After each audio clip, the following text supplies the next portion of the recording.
Hey, it's Clay, and this will be a video chart on ticker symbol RLFTF. We will take a look at the 30-minute time frame. If you're not sure what I mean by 30-minute, I do offer an explanation video at that link.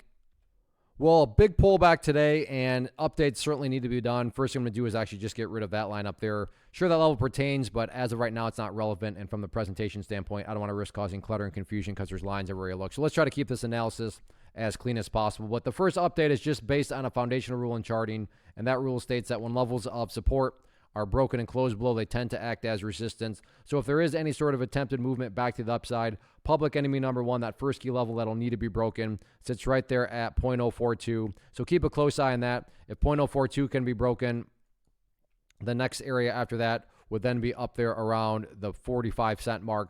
So keep your eye on these couple levels. Again, 42 cents and then 45 cents if there is any sort of attempted recovery back upwards. As far as some of the newer levels of support are concerned that you'll want to pay attention to, that first key level down here right at, let's see, what is that? The 40-cent mark.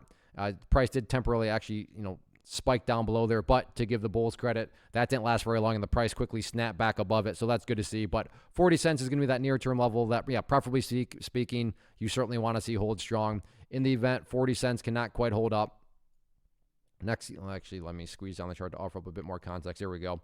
Next key level of support after that point would then be down there right around 36.5 cents. So overall, the trend is fine. I mean, yeah, it pulled back, but when you look at these sets of lows and you compare it to that low right there and then these lows down there, and if you want to envision those lows as stair steps, the overall stair steps are still progressing in the upwards direction. So the overall chart is perfectly fine, but that does have perspective, right? I mean, if you're a flipper, scalper, or day trader and you bought right there and you're going to buy and sell within 7 minutes, well, then from that perspective, the chart looks terrible. But assuming you do care about the bigger picture point of view, the trend is still in play. So we'll see if the price can continue to build upon these higher lows.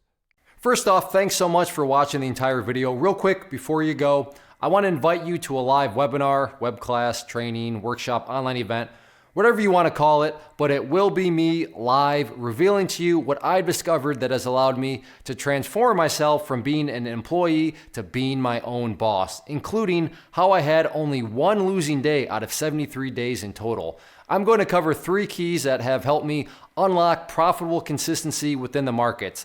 The first key is super weird, but in a productive type of way. The second key is super awesome because it quite literally is wired into our DNA as humans, making it very easy to use. But in a cruel way, this becomes a pitfall for many traders. I'll explain it all though, including how to avoid the pitfall that it creates for some. And yeah, the third key, when you hear it, sounds way too good to be true, but it's not, and I'll show you how it all works. Then at the end, I open it up for a question and answer session that is, again, totally live. Even if you can't make the live session, please still sign up as it will be recorded, and you can go back and watch the replay that I will send you. Click the image on the screen or click the link down in the description box so you can get the date and time and claim your spot, which I should note is limited due to the fact that this truly is a live event. If you have any questions, let me know. If not, I'll be seeing you soon.